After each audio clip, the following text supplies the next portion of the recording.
Hi friends, welcome back to the Sci-Fi Dragon channel. Today I've got another science fiction subject for you.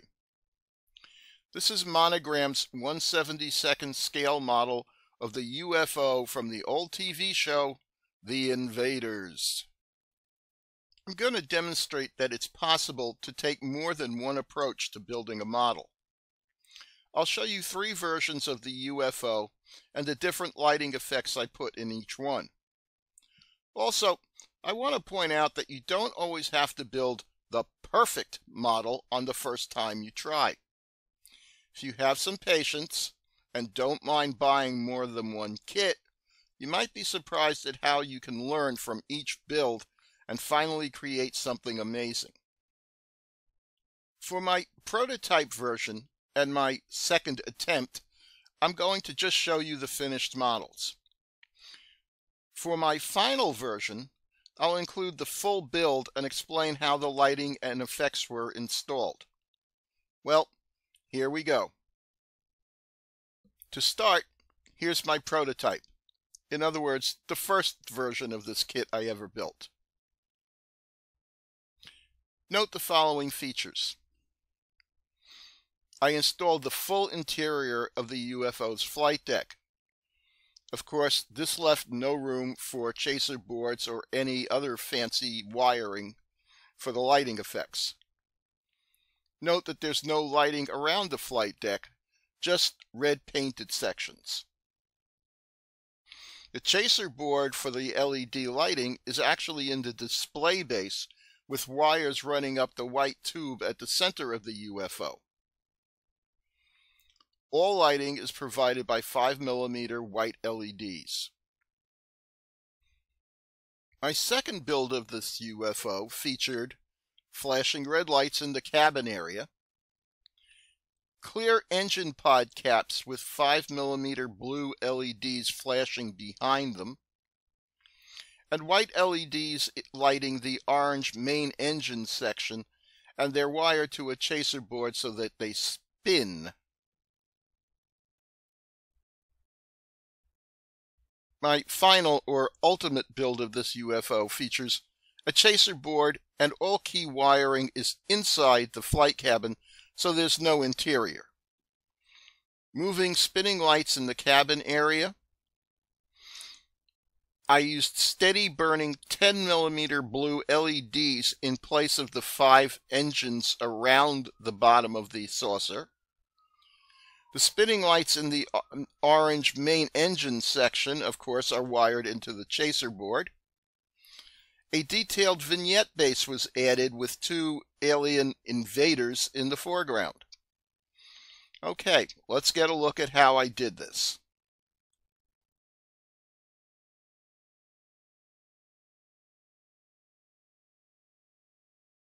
The only kit parts I used were the landing legs, the main hull, the top, and the engine plate or bottom of the UFO. The following photos and video clips show how the kit was modified to install lighting effects. The first thing I modified was the top of the UFO. I cut away the raised sections to create lighting windows.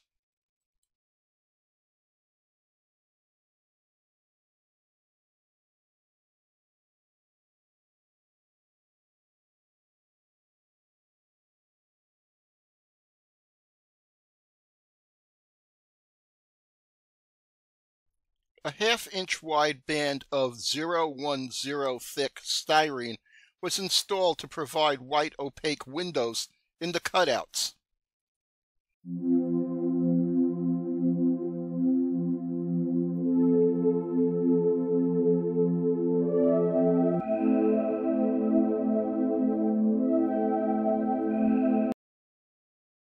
Next, I drilled holes in the flight cabin floor to run wires to the battery pack. The biggest modification to the kit was replacing the main or center engine grid.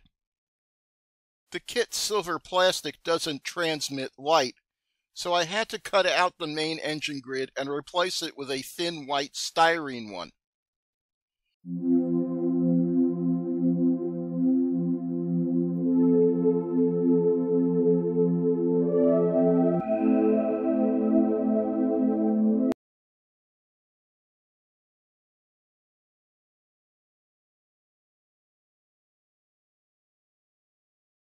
I vacuum formed an 020 thick styrene copy of the main engine grid, painted it orange, and cut it out.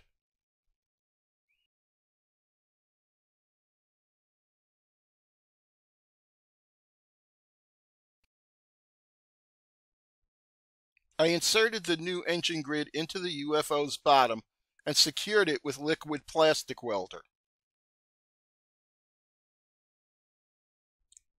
A 060 thick styrene sheet was cut to shape to make spacers to keep the engine pod LEDs at the right height. Of course, the spacers were drilled out to match the openings in the UFO's bottom plate. An additional hole was drilled into the bottom plate to hold a thick plastic tube which will suspend the UFO over the display base. Next, the 5 landing legs were installed with liquid plastic welder.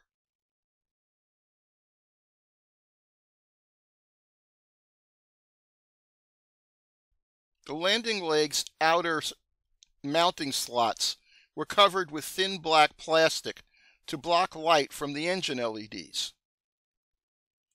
The landing legs' inner mounting slots were covered with metal tape to block light from coming through.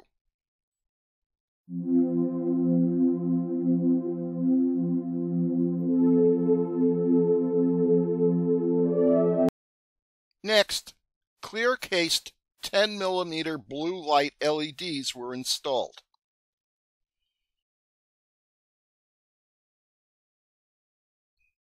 I linked all 5 LEDs' negative leads with a jumper wire. A second jumper connected all the positive leads. This way, only one positive and one negative wire has to be connected from the LEDs to the 9-volt battery. I did a quick test to make sure the blue LEDs all lit up together.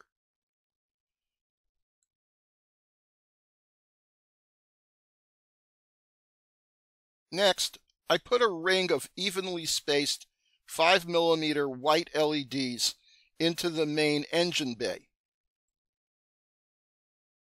Backtracking for a moment, this is the support I built to keep the LED chaser board in the top of the UFO at the right height for the window openings.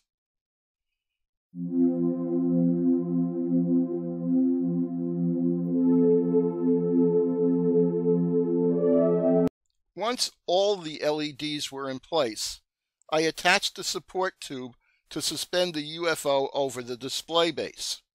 Liquid plastic welder bonded this tube to the 060 styrene reinforcing plate inside the bottom of the UFO. Once assembled, the UFO was mounted on the display base before adding the mini diorama scenery. Being just a little paranoid, I did one final test of the lighting before I added the scenery. The vignette scenery is static grass, dirt, pebbles, small rocks, and model railroad trees, all glued directly onto the top of the display base. Note the 2 invaders standing at the foreground of the display.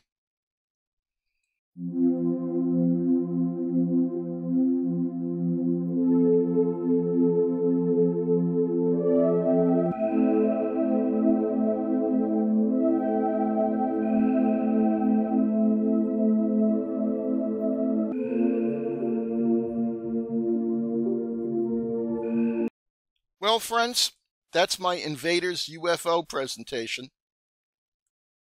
I hope you enjoyed this video. If you did, give it a like on YouTube and subscribe to the Sci-Fi Dragon channel, if you haven't already.